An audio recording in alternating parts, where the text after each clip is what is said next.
मुसाफिर number 71। मुसाफिर किस्त number 71। जानू जल्द ही उकता गया। जमा बदन जितना भी खूबसूरत हो, अगर गर्म और जिंदा ना हो तो मर्दानगी को शह नहीं देता और बेजार कर देता है। जानू ने उसे सीख पा होकर मारा पीटा, गोली मारने की मुतअद्दिद बार धमकी दी और गुस्से में बेकाबू होकर 2-3 मरतबा उठाकर पटक भी दिया, मगर चंदू का जिस्म बर्फ की तरह खामोश और यखबस्ता रहा। आंखें मुर्दों की तरह साकित रहीं, जिनमें झांकने से खौफ महसूस होता था। रात के 11 होने तक जानू इस पर लानत भेजकर कमरे से निकल गया। जाते हुए दरवाजा बंद करना भूल गया। घंटा भर के बाद चंदू को दरवाजे के खुला रह जाने का एहसास हुआ। उठी, जल्दी जल्दी लिबास पहनकर ब्रहनापा बाहर निकल आई। जानू बराबर वाले कमरे में सो रहा था। हवेली का बड़ा दरवाजा बंद था, शायद मुकफ्फल भी था।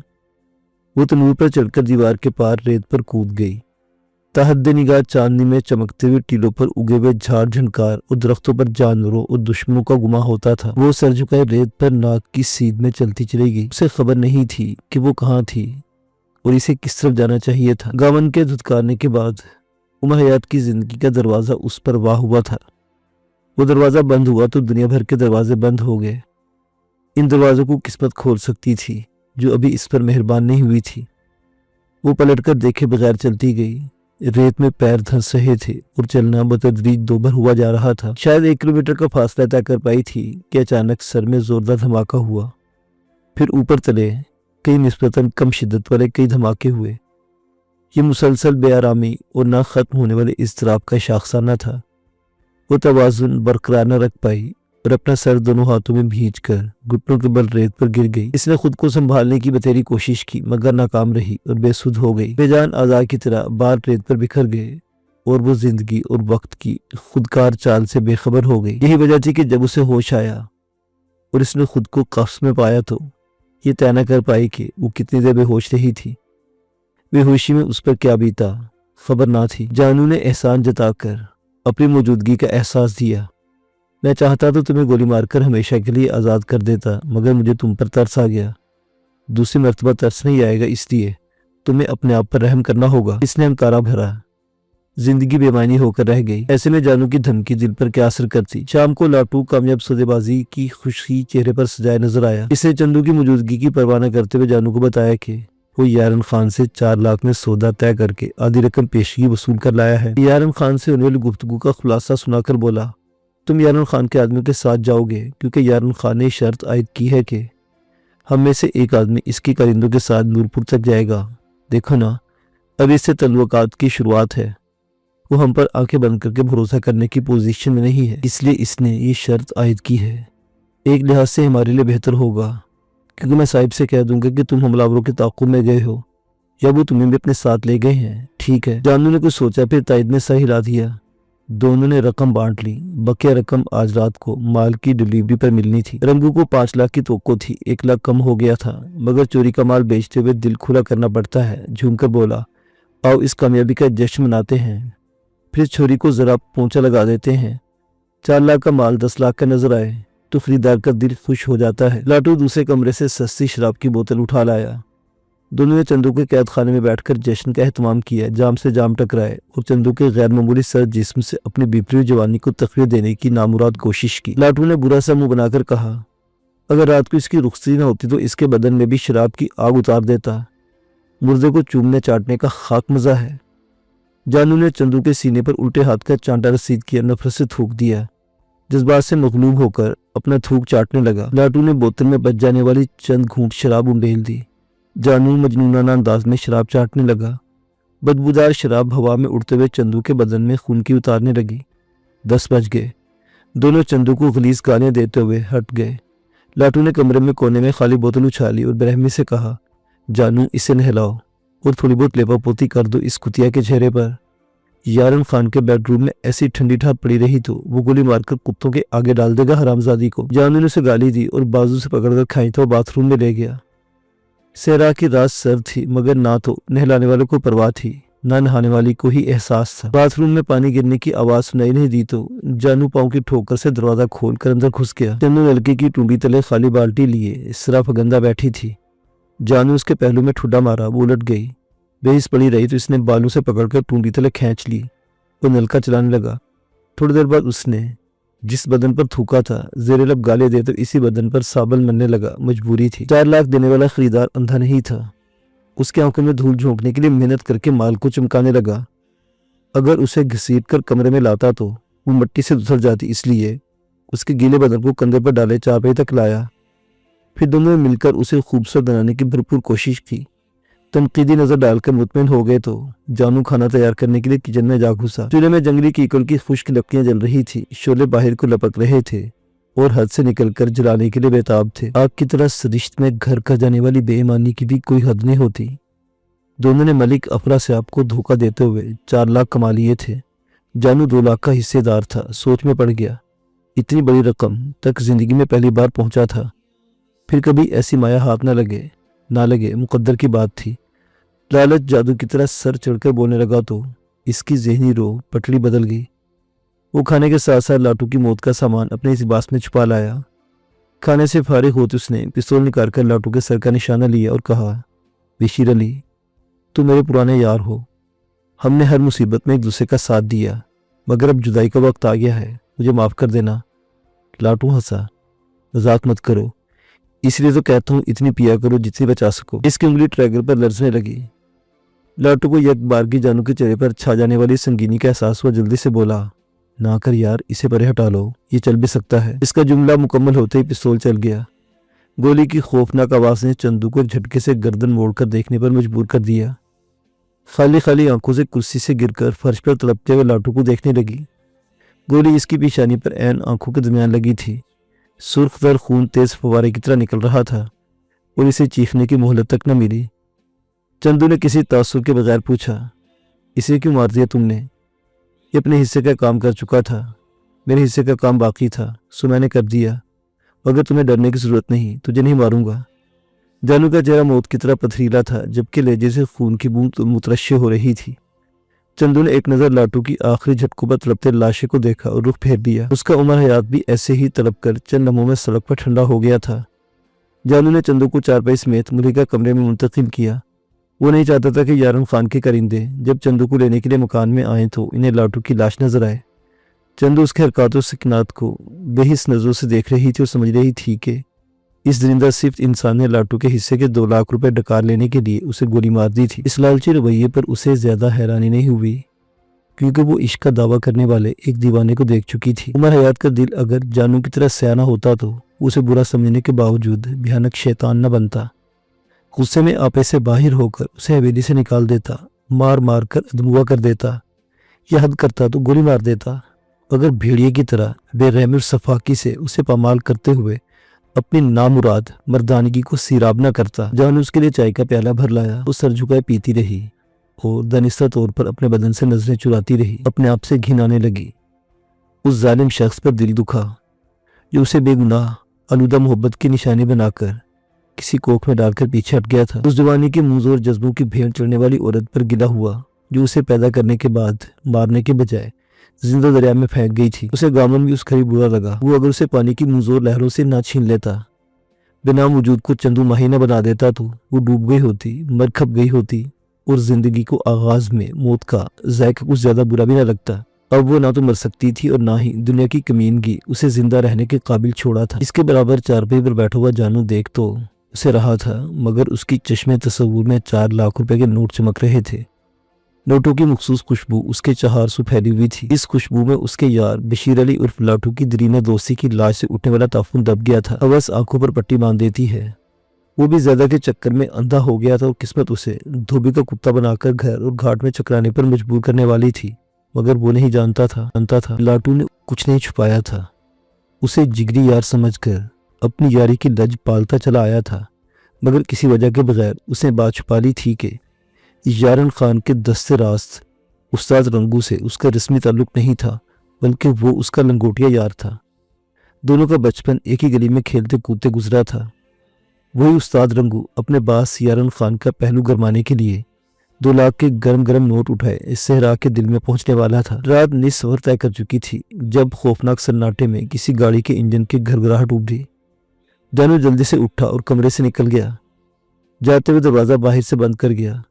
चंदू जाग रही थी, मगर आंखें मूंदे लेटी थी। उसे कोई फर्क नहीं पड़ता था कि आने वाला जानू और लाटू का साहिब मलिक अफरा सियाब था या नूरपुर के यारन खान का कोई पालतू गुंडा। वो भागने की कोशिश भी करती तो उसे दरवाज़ा बंद मिलता। कफ से निकलकर देख चुकी थी कि सहरा के दामन में इसके लिए साहिबानी नहीं थी। आने वाले तादाद में 3 थे जो जानू के पीछे चलते हुए उस कमरे में दाखिल हुए जिसमें जानू ने चंदू को कैद कर रखा था। चंदू ने आंखें खोली। सरासीन के साथ तशवीश के डोरे आंखों में तैरने लगे। आने वालों में से एक ने सफेद रंग का ओवरऑल पहन रखा था, गले में स्टेथोस्कोप लटका रखी थी। हैरत की बात थी कि यहाँ किसी डॉक्टर की आमद का जवाब नहीं था और ना ही इसका चेहरा किसी मसीहा का चेहरा दिखाई देता था। अगर उसने सफेद बेदाग लिबास न पहन रखा हुआ होता तो जानू और लाटू के कबील का ही कोई फर्क नजर आता। दूसरे दोनों अपनी वज़ाक़ता से छटे हुए बदमाश नजर आ रहे थे। ओवरऑल वाले ने चंदू को एक्सरे करती नजरों से घूरा और जानू से मुखातिब हुआ, क्या नाम बताया तुमने अपना? हाँ, रमजान अली। लाटू कहाँ है? वो नजर नहीं आ रहा। जानू ने कनखे से चंदू को देखा, कहा, उसे मलिक साहिब ने हंगामी तौर पर लाहौर बुला लिया था, चला गया, तुम फिक्र ना करो। वो जो उसने तुम्हारे साथ चलने का कहा था, मैं तैयार हूँ। रमजान अली, हमारे धंधे में झूठ नहीं चलता। मैं देख रहा हूँ कि तुम्हारी आंखें तुम्हारी जुबान का साथ नहीं दे रही। सच बताओ कि तुम दोनों ने इस लड़की को हाथ लगाया है? इसके लहजे से बेरहमी मुतरश्शे थी। जान उसका मतलब समझकर जल्दी से बोला, नहीं उस्ताद रंगू, हमने तो क्या, किसी ने भी इसे नहीं छुआ। फिर ये मैली क्यों है? इसने अपने गले में झूलते स्टेथोस्कोप को आहिस्तगी से घुमाते हुए दृष्टि से कहा। जानू के बोलने से कबल ही इसने ओवरऑल के नीचे से लंबी नाल वाला पिस्तौल निकाल कर तान लिया। घुर्राया, लगता है कि तुम ज्यादा ही बिगड़े हुए हो। खैर कोई बात नहीं, अभी दूध का दूध और पानी का पानी हो जाएगा। और जेदिया, पूरे मकान की तलाशी लो। मेरा ख्याल है कि इस खबीस ने मेरे यार को ठिकाने लगा दिया है। जानू गड़बड़ा गया, जल्दी से बोला, क्या मतलब? मैं अपने जिगरी यार को ठिकाने क्यों लगाऊंगा? कहा तो है कि वो लाहौर गया है। तुम ये तलाशी वलाशी का चक्कर ना चलाओ, बाकी रकम अदा करो और अपना माल वसूल करके चलते बनो। जेदा चौकस अंदाज में पलटा और दूसरे दरवाजे की तरफ बढ़ा। जानू से रोकने के लिए सूरज से पीछे जाना चाहा, मगर तवाना जिस्म वाले उस्ताद रंगू ने इसके सीने पर पिस्तौल की नाल टिका दी। फुंकारा, यहीं खड़े रहो, ज्यादा चालाक ना बनो वरना गोली मार दूंगा। हमारे खान ने 0 मीटर माल का दाम चुकाया है, सेकंड हैंड माल का नहीं। अगर लाटू बता देता कि तुम्हारा माल 2 नंबर है तो खान कभी हड्डी ना फेंकता। तुम मेरी आंखों में धूल झोंक कर पीतल को सोना बनाकर दिखा रहे हो। वाह भाई वाह, क्या तुम्हें बशीर अली ने मेरे बारे में कुछ नहीं बताया? जानू के चेहरे का रंग फक हो गया। खुले दरवाजे को खूब बड़ी आंखों से देखते हुए बोला, ये काफी देर से इस कमरे में कैद है, जिसकी वजह से बीमार पड़ गई। खुली हवा में जाएगी तो 2-4 दिन में ही ठीक हो जाएगी। तुम्हें अगर मुझे यकीन नहीं तो इसी से पूछ लो। उस्ताद रंगू के इशारे पर इसका नुकीली मूंछ वाला साथी चंदू के करीब आया। आंखों में आंखें डालकर बोला, ये छोरी, कि इस बेगैरत ने तेरे साथ मुकाला किया है? चंदू दहल कर रह गई। सवाल शर्मनाक था, जवाब इससे भी जिल्लत आमेज था। झूठ बोलकर मुकद्दस नहीं हो सकती थी। सच बोलने पर ज्यादा से ज्यादा गोली मार दी जाती। ये बड़ी बात नहीं थी, क्योंकि जिंदगी उसके नजदीक बेवकूफ हो गई थी। सोचा इसी लम्हे जानू लाटू की सबरियत याद आ गई। जिस्म झुरझुरा गया। दांत पीसकर बोली, हाँ ये दोनों बहुत खलीज हैं, दरिंदे हैं। जानू ने भड़ककर गाली दी। उस्ताद रंगू ने जहरखन लहजे में कहा, नहीं चान, गुस्सा दिखाने की जरूरत नहीं। ये छोरी ना बोले तब भी इसके मुंह माथे ही से तुम्हारे ये धरे का पता चलता है। लाटू एडवांस में 2 लाख रुपए लाया था, वो कहाँ है? जानू समझ गया कि खेल का तो 500 पलट चुका था। उसे तवक्को नहीं थे कि आने वाला इतनी जल्दी मामले की तह तक पहुंच जाएगा।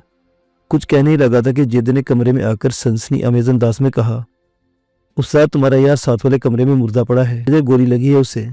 जेद ने पेशानी पर उंगली रखी और जानू को खूंखार नजरों से घूरा। 2 लाख रुपए भी मिल गए, जिन्हें गाड़ी में रखाया हूँ, और कोई खास चीज नहीं मिली। अच्छी तरह देख लेना, कोई और खबीज छुपा हुआ ना हो। नहीं उस्ताद, मैदान साफ है। उस्ताद रंगू ने सर हिलाया। जानू की तरफ मुतवज्जो हुआ। हाँ वे बेगैरत आदमी, तुमने अपने साथी को मार दिया, मेरे संगी लाटू को मार दिया है, सिर्फ 2 लाख रुपए की खातिर। लाटू के साथ बहुत अच्छा हुआ। जिस आदमी को यार दुश्मन की पहचान ना हो, उसे इसी तरह कुत्ते की मौत ही मर जाना चाहिए। मर गया। और तुम्हें नोटों की पहचान है, यार की नहीं। तुम्हें भी इसके पीछे पहुंच जाना चाहिए। क्या ख्याल है? लाटू का दिमाग घूम गया था। वो लालच में, नहीं चाहना, अब तुम तवे पर बैठकर सच को तब भी नहीं मानूंगा। अगर वो लालची होता तो इसकी जगह पर तुम्हारी लाश पड़ी होती। तुम रहम के लायक नहीं हो। उस्ताद रंगू की आंखें शोले उगलने लगी।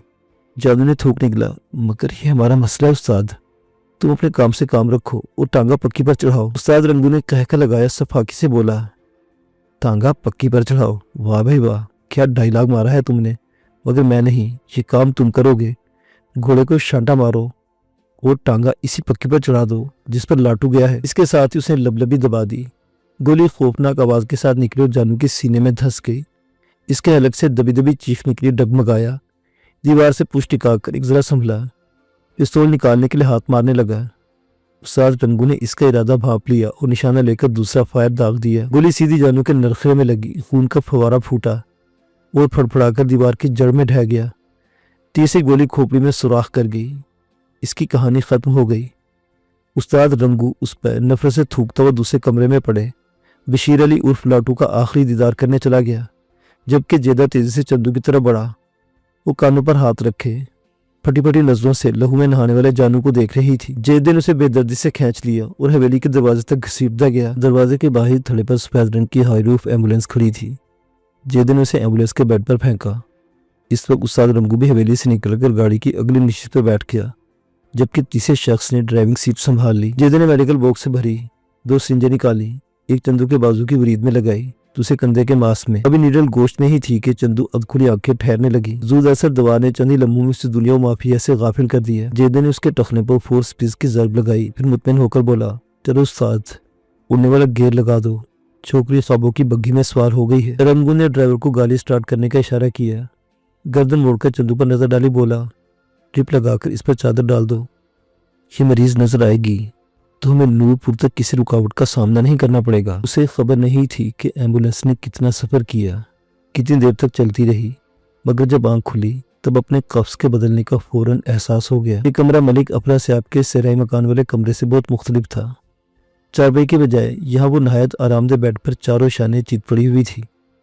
उसे बेहोश रखने के लिए दवा इंजेक्ट की गई थी, जिसका थोड़ा बहुत असर अभी सर दर्द की सूरत में बाकी था। इसकी नजरों के सामने वॉल क्लॉक लगा हुआ था। नागा नजर पड़ी 4 बज चुके थे। चूंकि कमरे में कोई खिड़की या रोशनदान नहीं था, दरवाजे में कोई दर्ज भी नहीं थी, इसलिए कोशिश के बावजूद वो अंदाजा न कर सकी कि सुबह के 4 बजे हैं या दोपहर के। ये भी तय नहीं था कि वॉल क्लॉक दुरुस्त था या नहीं। कमोबेश निफ्स घंटे बाद उसने पहलू के बल करवट ली, मुश्किल से उठी।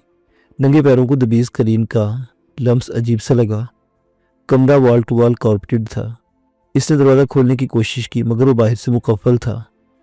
कमरे के गोशे में बाथरूम दिखाई दिया। वो बाथरूम में गई, लौटी, एड़ियों के बल घूमकर चारों तरफ पागलों की तरह देखने लगी। जानती थी कि वो इस वक्त यारन खान की तहवील में थी। यारन खान कौन था ये नहीं जानती थी, मगर जानने वाली थी। अपनी बेबसी पर दुख हुआ, रोना चाहा, मगर आंसू रूठ के सोचा, कब तक रोती रहूंगी। इतनी समझ बूझ रखती थी कि रोने से उस पर आई मुसीबत टलने वाली नहीं थी। ऐसे में मामू रिजवान याद आया। उसका खूबसूरत चेहरा आंखों में नूर की तरह सज गया। उसके अरबाज जहन की गुलाम गर्दिशों में अपने बाजगश फैलाने लगी। उसने बताया था कि चंदू की मोहब्बत की बिसात पर उसे उमर हयात नजर नहीं आ रहा था।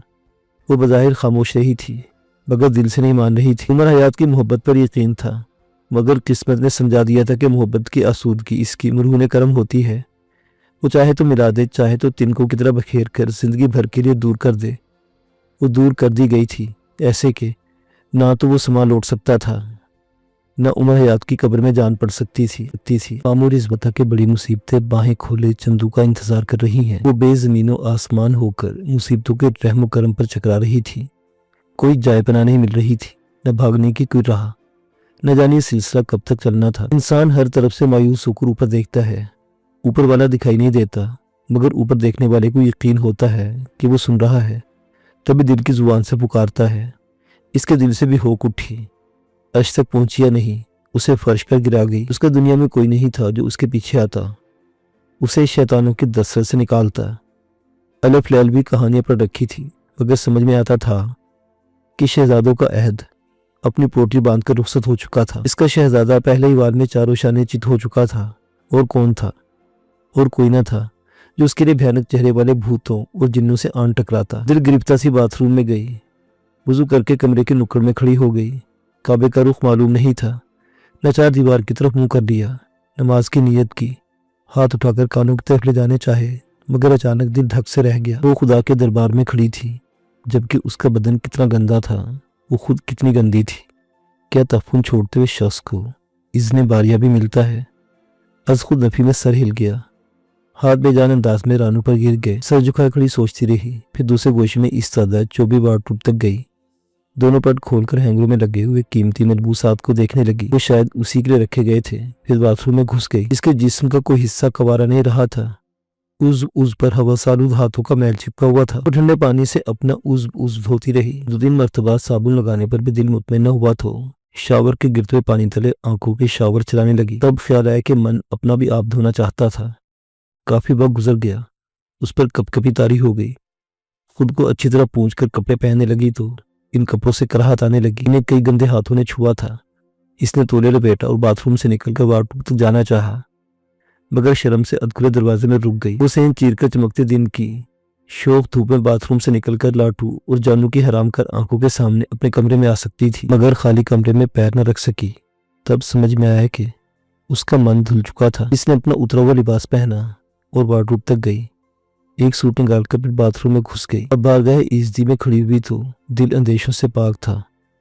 اس نے دونوں ہاتھ اٹھائے، اللہ اکبر کہا، اور یہ جانتے ہوئے بھی کھلی آنکھ رکھنے کا حکم ہے، اس نے آنکھیں بند کر لی۔ اس کے لبوں پر مقدس الفاظ اور آنکھوں سے آنسو کی لڑیاں روا تھی، گلا چہرہ نمکین ہو گیا۔ رکوع کرنے لگی تو ہمت جواب دے گئی، گھٹنوں کے بل گر گئی، ہاتھ گھٹنوں پر رکھ کے جھک گئی، دل سے ہوک نکلی، رب ہمیں کچھ آگھن یہ حیاتی تا انہیں منگدی تے تھوں، یعنی کہ ربا مجھے اٹھا لے، ایسی زندگی تو نہیں مانگتی تجھ سے۔ ایسے میں مامو رضوان کا ہر دم مسکراتا ہوا دھندلا چہرہ ابھرا، اس کی کہی ہوئی باتوں نے لاشعور سے نکل کر اس کے تخیل کو گویائی دے دی۔ انسان کو کبھی بھی خدا کا شکوہ نہیں کرنا چاہیے، کبھی زندگی جیسی عظیم نعمت کو پست اور گھٹیا قرار نہیں دینا چاہیے۔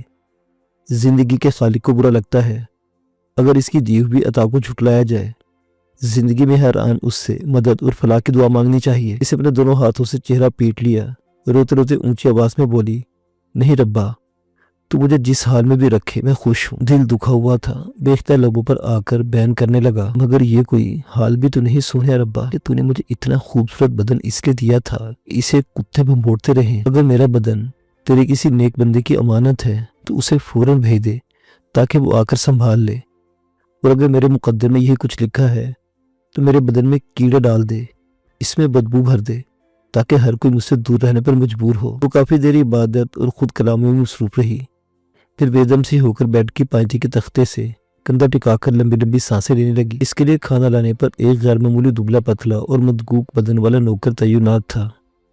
وہ اس کا ہر سوال خاموشی سے سنتا اور کھانے کی ٹرے رکھ کر واپس چلا جاتا۔ چند نے اسے گونگا بہرا سمجھ لیا اور 2-3 دن سوتے، نہاتے دھوتے اور عبادت کرتے گزار دیے۔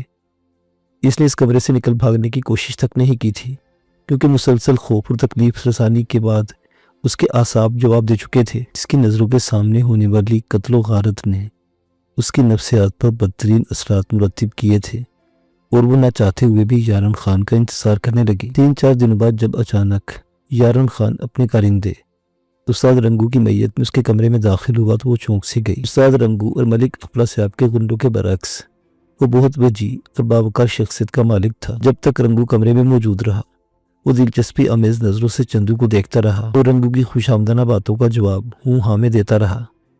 رنگو کے جانے کے بعد وہ شرافت کے لبادے سے باہر آنے لگا۔ چندو نے اپنے خوش فہمی کا دامن تھام کر دھڑکتے دل سے کہا، تمہارا ملازم کہتا تھا کہ تم سیکنڈ ہینڈ مال کی طرف آنکھ اٹھا کر نہیں دیکھتے، میں ایک نہیں کئی ہاتھوں سے میلی ہو کر یہاں پہنچی ہوں۔ یارن خان کے بدن کو جھٹکا لگا، آنکھیں پھیلا کر اسے بغور دیکھنے لگا۔ معصوم نظر آنے والی لڑکی اس کی توقع کے برعکس زہر بھری تھی۔ اس کا چہرہ آہستگی سے اوپر اٹھا کر بولا، تمہارا چہرہ بولتا ہے کہ تم جھوٹ بول رہی ہو۔ اس کے چہرے پر ننھے زخموں اور خراشوں کے نشان باقی تھے، مگر یارن خان کی بہکی ہوئی آنکھوں کو دکھائی نہیں دے رہے تھے۔ اس کے کچھ کہنے سے بیشتر پھر بولا، رنگو نے تمہارا نام چندو بتایا ہے، کہ یہی تمہارا اصل نام ہے؟ اسے اس بات میں سر ہلایا، اس پر پہلی بھی آنکھیں مرتکز کر کے بولی، تم دیکھنے میں انسان ہو، مگر تمہاری آنکھیں بتاتی کہ تم ان سے بڑے کتے ہو جنہوں نے مجھے اب تک نوچا گھسیٹا۔ اگر ایسا نہیں تو مجھے یہاں سے جانے دو، میں تمام عمر تمہاری احسان مند رہوں گی۔ یارن خان چند لمحوں تک اسے سپاٹ چہرہ لیے دیکھتا رہا، پھر ہنس کر بولا، تمہارا اندازہ درست ہے، میں سب سے بڑا کتا ہوں۔ اس کے ساتھ اسے چندو کی کلائی تھامی اور اپنی جانب کھینچ لی۔ اس نے درست کہا تھا، وہ اجلے لباس اور خوشنو شخصیت کے لبادے میں چھپا ہوا سب سے بڑا کتا تھا जिस ने 1 माह तक चंदू को अपने हवेली के तहखाने में अपने नुकीले पंजों और खूनी जबड़े से नोचा। फिर उस बासी डबल रोटी को उठाकर अपने दरीना रफीक मलिक अतीक के डेरे पर फेंक दिया। 15-20 दिन बाद उसे सरदार हैदर खान की झोली में डाल आया। उसका दिल भी हफ्ता भर में भर गया तो चंदू भाई को मियाँ दिलबर हुसैन की तहवील में देकर मूंछों को बल देने लगा। भरे हुए पेट वालों ने इसका पिचका हुआ पेट भर दिया था, जो देखने वालों पर आश्कार होने लगा था। मियाँ दिलबर हुसैन ने उसे पहली नज़र में ताड़ लिया था, मगर 2-3 रातें दादे ऐश वसूल करने के बाद अपने करिंदे पर पिल पड़ा। खूब बुरा भला कहने के बाद तहकुमाना लहजे में बोला, इस हरामजादी को उठाकर बाहर फेंक दो, कहीं दूर ले जाकर, बल्कि यूं करें इसे लिंक के नाल में डाल दो, ना रहे बांस न बजेगी बांसुरी। मियाँ दिलबर के इस दरिंदा सिफ्त करिंदे का नाम मजहर अली था, जो चंदू को यहाँ लाया था। क्योंकि वो 40 के सन में पहुंचने के बावजूद अभी तक कंवारा था, इससे चंदू को देखकर उसकी राल टपकने लगी थी। इसने दोनों हाथ जोड़कर मुद्दीबाना अंदाज में कहा, साहिब जी अगर इजाज़त हो तो मैं इसे अपने घर ले जाऊं। वो एक गधे के बच्चे, तुम इसका क्या करोगे? मियाँ दिलबर हुसैन चौंक गया। मजहर के दुरुस्त और भयानक चेहरे पर एक रंग सा आकर गुजर गया। अजीब अंदाज में शर्माकर सर झुकाकर बोला, वो साहिब जी मेरी अभी तक शादी नहीं हुई ना, इसे घर ले जाकर 2 बोल पढ़वा लूंगा, और नहीं तो मेरी बुढ़ी माँ की रोटी तक पका दिया करेगी। दिलबर हुसैन ने उसे दिलचस्पी आमेज नजर से घूरा, फिर मुस्कुराकर कहने लगा, ठीक है, जो जी में करो, मगर इसकी जुबान बंद रहनी चाहिए। मजहर ने सीने पर हाथ रखा और यकीन से कहा, आप फिक्र न करें साहिब जी, इसकी बोलती ऐसे बंद करूंगा कि सारी उम्र दांतों तले जुबान दबाए बर्तन मांजती रहेगी। ये सारी गुफ्तगू चंदू की मौजूदगी में हो रही थी। मियाँ दिलबर हुसैन ने पलटकर कमरे से जाते हुए एक जरा रुककर पूछा, मगर इसका क्या करोगे? इसे चंदू की तरफ देखकर अपना पेट थपथपाया। ये कोई बड़ा मसला नहीं है साहिब, उधर अपने सरकारी अस्पताल में लेडी डॉक्टर है, वो इस किस्से को सिरे से पाक कर देगी। जो डॉक्टर जिंदगी देने के बजाय जिंदगी लेता है, वो इसकी भारी कीमत भी वसूल करता है। क्या तुम्हारे पास इतनी रकम है? आपके होते मुझे क्या फिक्र हो सकता है साहिब जी?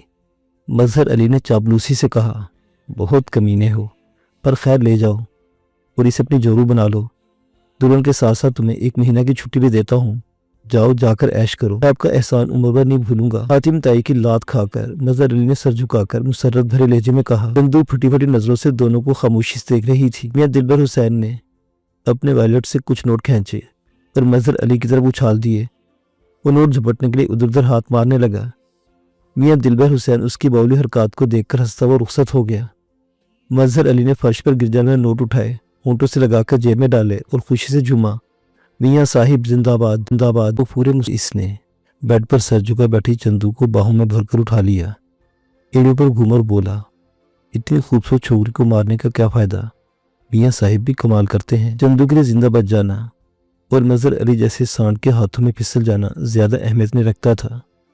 वो बेहिसी के आलम में मजहर अली के बाहों में गठरी बनी अपने फूले हुए पेट को देख रही थी, जिसमें न जाने किस ओबाश का गुनाह नमू पाकर उसकी तमाम तर जिंदगी को नजस कर गया था। निस शब का अमल था जब मजहर अली ने अपने एक साथी की मदद से उसे मियाँ दिलबर हुसैन के फार्म हाउस से निकाला और कार में सवार करके 30-40 किलोमीटर के फासले पर मौजूद एक वीरान डेरे पर मुंतकिल कर दिया। ये डेरा भी मियाँ दिलबर हुसैन की वसी और इस जमीनों के बीच में तामीर किया गया था और मजहर अली अपनी बूढ़ी माँ के साथ यहाँ मुकीम था। मजहर अली का साथी इन दोनों को डेरे पर उतार कर कार में वापस चला गया हो तो मजहर अली उसे कलाई से थाम कर खैत अपनी माँ के पास ले आया। वो बहुत ज़ईफ थी, देखने से पता चलता था कि इसके बदन की आखिरी क्यारी में जिंदगी का पानी दौड़ रहा था। चंदू को खश्म की नजरों से देखकर अपने बेटे से कहने लगी, ओए मुए मर्दार, ये तो किस गुनाह की पोट को उठा लाया है? चंदू ने झटके से सर उठाया, तलखी से बोली, मैं गुनाह की पोट हूँ तो तेरा पुत्र क्या मस्जिद में झाड़ू लगाने पर लगा हुआ है? मजहर ने उसे थप्पड़ मारने के लिए हाथ उठाया, फिर अज खुद रुक गया, बोला, ये मेरी माँ है, इसके साथ अदब से बात करो वरना चमड़ी उधर कर रख दूंगा। वो मुंह बनाकर बोली, तेरे जैसे कुत्ते को जन्म देने वाली के साथ इतनी अदब से बात कर सकती हूँ? मजहर ने बदिक्कत तमाम अपना गुस्सा दबाया और माँ को फोकट में आने वाली चंदू के बारे में बताने लगा। माँ सुनने लगी। बेटे के खामोश होने पर अपने सीने पर हाथ मारकर बयान करने के अंदाज में कहने लगी कि अब तू मियाँ साहिब की चगली हुई रोटी खाएगा? इसने कंधे उचकाए, तेरी अकल में कुछ नहीं आता अम्मा, सारी उम्र भूखा रहने से चगली भी खानी बेहतर है। ये नहीं, तुझसे तो आज तक मेरे लिए कोई लंगड़ी लूली लड़की भी ढूंढी ना जा सकी, ले आया हूँ तो नफरत दिखाने लगी है। माँ ने नफरत से मुंह फेर लिया। बूढ़े बदन में मुंह उठाकर थूकने की सकत नहीं थी, वगरना वो चंदू के पेट पर थूक देती। रात के दोपहर बाकी थे जो बुढ़िया ने खांस से मजहर अली ने हाँफते और चंदू ने हस्ब मामूल कांटों पर लोट पोट होते गुजारे। सुबह देर से जागी, काफ़ी दिनों से नहाई नहीं थी। जिन हाथों में खिलौना बन रही थी उनका मैल साफ करते करते उसके हाथ थक गए। तेज दरपे की पमाली ने उसके रगों से खून निचोड़ डाला था। वो तेज चलती तो सांस उखड़ने लगती थी, जोर की सांस लेती तो खांसी छिड़ जाती। कई महीनों से बस मौत की दुआ मांगती चली आ रही थी, क्योंकि उसे गुनाह के दलदल से निकलने की हर राह मसदूद दिखाई दे रही थी और तजर्बात से साबित हुआ था कि वो अपनी मर्जी से मौत को भी गले नहीं लगा सकती थी। वो हाथ धोकर बूढ़ी के करीब चूल्हे पर आ बैठी। इसकी बूढ़ी आंखों में तजस्सुस से कोरे लेता दिखाई देता था। पूछने लगी कि मजहर अली उसे कहाँ से उठा लाया है। वो बोली, तेरा पुत्र बेगैरती नहीं बेहया भी है। गंद खाने वाला कौवा दस्तरखान से नहीं कूड़ा कड़कड़ के ढेर से चिचड़ी हुई हड्डियां उठाकर घोंसले में लाता है। क्या तू इतनी सी बात भी नहीं जानती? इसे अपने बेटे की बदखोई बुरी लगी। बोली, मेरा पुत्र ऐसा गया गुजरा भी नहीं, जरूर तुम्ही ने कुछ जादू टोना किया होगा शोले पर। वो जहरीले अंदाज में हंसी। बोली, मेरे पेट में किसी की गलाजत भरी हुई है। इसने अपने हाथों में मुझे एक गंदगी के ढेर से उठाकर अपने बाप मियां दिलबर हुसैन की गोद में डाला। वहां से बीवी बनाने की नीयत से मुझे उठाकर ले आया। निकाह से पहले ही भीड़ी की तरह रात भर नोच तक घसीटता रहा। आज या कल मुझे अस्पताल में जाएगा। मेरा पेट छोटा करवाने के बाद नहला धुलाकर दुल्हन बना लेगा, तो फिर कहती है कि तेरा पुत्र ऐसा गया गुजरा नहीं। तुझ पर और तेरे मुर्दार खोर पुत्र पर खुदा की मार हो। मजहर की मां बर्दाश्त करने वाली औरत नहीं थी, मगर बेटे ने जाते हुए उसे दुरुस्त लहजे में समझाया था कि इसके आने तक कोई लड़ाई झगड़ा न करे, इसलिए खामोश थी, वगरना मुंह तोड़ जवाब देती। चंदू ने महीनों बाद खुला आसमान देखा था। लंबी लंबी सांसें लेने के दरमियान उसके दिल में भाग निकलने की एक मरतबा फिर ख्वाहिश बेदार हुई। इसने मोहताज नजरों से चहारसू देखा। घर छोटा और खस्ता हालत में था। चूंकि यह मजहर अली की माँ अकेली रहती थी, इसलिए घरेलू सामान बराए नाम था। चार दीवारी के बाहर कैसी दुनिया थी उसे मालूम नहीं था। उठना चाहती थी कि बूढ़ी ने चाय का प्याला बड़ी हकारत से उसके सामने रख दिया। इसकी तवज्जो बट गई। चाय पी तो फिर डेरे का जायजा लेने लगी। सामने की कच्ची दीवार के साथ 5-10 बकरियां बंधी हुई थी, जो रात से अब तक मुसलसल मिनमिना रही थी। साफ तो नोयत के एतबार से यह घर बाबा गामन के घर से कुछ ज़्यादा मुख्तलिफ नहीं था। चंदू के दिल से दुआ निकली कि यह आसेबज़दा डेरा किसी आबादी के करीब होता कि उसे यहाँ से निकलते हुए कोई जाय पनाह मिल जाती। चूँकि इसकी हालत न गुफ्ता बे थी, दिल कमज़ोर हो चुका था, इसलिए वो ज़्यादा दूर तक और ज़्यादा देर तक भाग नहीं सकती थी। मजहर अली नज़र नहीं आ रहा था। मौका अच्छा था। इसने चाय का आधा प्याला ज़मीन पर रखा और घुटनों पर हाथ रखकर उठ खड़ी हुई। बूढ़ी ने कुरेती नज़रों से घूरा। ओए, कहाँ जा रही है? इसने कोई जवाब नहीं दिया और सेन से गुजरकर बैरूनी दरवाजे की तरफ बढ़ी। इसके तोकों के बरक्स बुड्ढी का हड्डियों भरा ढांचा बिजली किसी मुस्तद्दी से उसकी राह में हायल हो गया। खड़खड़ाती आवाज़ में चीखी, ना मुरादे रुक जा, मैं तुझे भागने नहीं दूंगी। इसने बूढ़ी की नाक में गिरफ्त को झटका दिया। वो तवाज़ुन बरकरार न रखते हुए ज़मींबोस हो गई। बुलंद आवाज़ में चीखने चिल्लाने लगी। यूँ लगा कि उसमें उठने की सकत नहीं रही थी। चंदू धड़कते दिल को संभालती हवेली से निकली। ये देख उसकी जान हवा हो गई कि मजहर अली के इस बदशक्ल डेरे के आसपास कोई आबादी नहीं थी। दूर दूर तक कोई घर दिखाई नहीं देता था। दरवाजे के सामने फसलों के बीच एक पगडंडी थी, जो घूमकर पिछवाड़े में गायब हो रही थी। वो दौड़ने के अंदाज में चलती मकान के पिछवाड़े में आई। बूढ़ी की चीखों पुकार मुसलसल उसका ताक़ुब कर रही थी, मगर वो परवाह के बगैर बढ़ती गई। छोटे कद की फसलों को तहद्दे निगाह सिलसिले के आखिर में उसे सफ़ेद ब्लॉक्स वाली चार दीवारी और सरकारी तर्ज की सुर्ख टीपशुदा इमारत दिखाई दी तो इसके दिल को एक ज़रा तकबीत मिली। फासला ज़्यादा था, मगर उसे वहाँ पहुँचकर पनाह मिल सकती थी। इसके दौड़ने की रफ्तार तेज़ हो गई, मगर अभी उसकी किस्मत में रिहाई नहीं थी। इसके अक़म में दौड़ते कदमों की चाप उभरी। वो दहशत से रुककर पलटी। अपने अक़म में दीवानावार दौड़ते हुए मजहर अली को देखकर पगडंडी पर ढह गई। वो किसी और रास्ते से घर पहुंचा था और उसे न पाकर तलाश में भाग खड़ा हुआ था। इस गैर मामूली वीरानी में उसे देख लेना और ताक़ुब करना कोई मुश्किल काम नहीं था। वो चंद लम्हों में ही चंदू के सर पर पहुंच गया। उसे दुरुस्ती से गालियां देते हुए घसीटकर मकान की तरफ ले जाने लगा। वो मदद के लिए चीखी। मजहर अली ने उसके मुंह पर जोरदार थप्पड़ रसीद किया। होंठों के गोशों से खून रिसने लगा। रही सही सकत भी दम तोड़ गई। थोड़ी देर बाद जब वो ड्रोनी शक्ल वाली बुढ़िया के सामने ले जाकर फेंकी गई तो उसकी सांस बुरी तरह उखड़ रही थी। मजहर अली ने फाड़ खाने वाले अंदाज में कहा, तो तुम भाग रही थी, अभी तुम्हें बताता हूँ। इसने चंदू को बालों से पकड़कर उठाया और चंदी लम्हों में उसे रुई की तरह धुनक कर रख दिया। मजहर अली जसीम और घुटे हुए जिस्म का मालिक था। इसके ज़रबों के मुकाबले में चंदू ज़्यादा देर होश में नहीं रह सकती थी। बेहोश हो गई। वजन ने पानी छिड़का। वो होश में आ गई मगर बेदम पड़ी रही, आंखें पटपटाती रही। फिर एक तरफ गर्दन डाल दी, उसे घसीट कर चारपाई तक लाया और पटक कर माँ के पास चला गया। माँ हाथ उठाकर बोली, पुत्र इस कमजात को जहाँ से उठा लाया है वहीं फेंका, ये घर में टिकने वाली नहीं है। वो भूली हुई सांसों में बोला, तू देखती जा माँ, मैं इसका वो हशर कर दूंगा कि ये जिंदगी भर यहाँ से निकलने का सोचेगी भी नहीं। तो क्या करेगा? हाँ, मैं इसकी एक टांग काट कर फेंक दूंगा, फिर देखूंगा कैसे भागती है। ओए झल्लिया, मैं अपने टिक पानी से आजिज हूँ। ये चारपाई पे पड़ गई तो मैं इस मुंह मर्दार को कैसे खिलाऊ पिलाऊंगी? मेरी मां तो इस गंदगी फोट को दूर फेंका। बूढ़ी के सलवरज़दा माथे पर शिकनों में इजाफा हो गया।